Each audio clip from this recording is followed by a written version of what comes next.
আজকে আমি খুবই জটফটভাবে বিরিয়ানির সন্দেশ বানাইয়া দেখাইমু। ঝামেলা ছাড়াই একদম। আর অত সুন্দর পারফেক্ট হইয়া হইব, আপনারা দেখলে বুঝতে পারবা। আর অত বেশি টেস্টি খাইতে।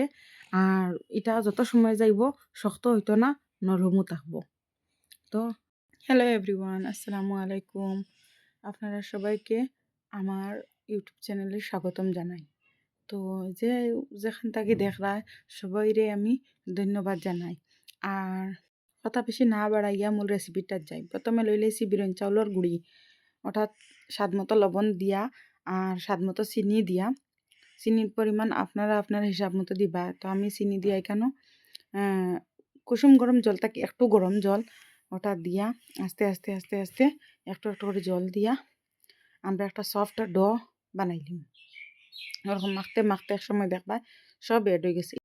হাতে একটু সময় লইয়া ওটা মানে মাখতে মাখতে মাখতে মাখতে যত বেশি এটা মানে মতা হইব, যত বেশি এটা মাখা হইব, অত বেশি এটা সুন্দর সফট হইব। তো এটা মাখতে মাখতে মাখতে মাখতে ওই দেখো কীরকম সুন্দর সফট ডো হয়েছে। তো কিতা করম ছোটো করি একটা গুল্লা লইমো, লইয়া হাতের মধ্যে একটু জাতা মারিয়া ওরকম একটু সন্দেশের ডিজাইন দিলাম। তো এটা হইলো সবচেয়ে ইজি টেকনিক। আর হাতে একটু কিতা করছি, ঘি লাগাই দিছি। ঘি লাগাওয়ার রিফাইন তেল লাগাইয়া ওটা গোল গোল করিয়া যেরকম দেখাইছি ওরকম দিয়ে একটু জাতা মারিয়া সন্দেশের ডিজাইনে ওটা দিলাম। একটা একটা করে সব দিয়া ওটা তেলের মাঝে ভাজিলাম। মানে আমি এটা কারেন্টের চুলাত বানাইছি, তো এটা লাগে একটু মানে ফুলছে কম। এটা এমনি গ্যাসের চুলাত বানাইলে ফুলিয়া একদম টুইটুম বড় যাব। আর খাইতেও এটা খুব বেশি টেস্টি। বেশিরভাগ একটু বয়স্ক মানুষ এটা বেশি পছন্দ করেন বিরিয়ানির সন্দেশ।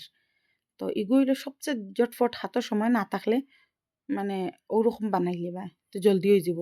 আর যদি হাতের সময় থাকে তে সুন্দর করে যেরকম সন্দেশ বানায় ওরকম সন্দেশের গুলা বানাইয়া সুন্দর করে এটা বানাইতে পারবে। তো আমার একই বাজা শেষ হয়ে গেছে, উঠাই দিছি। তো আবার আপনারা বোঝার স্বার্থে এটা আবার ওরকম গুল গুল করিয়া একটু জাত্তা মারিয়া সুন্দর সুন্দর করিয়া আবার দিলাইছি এটা।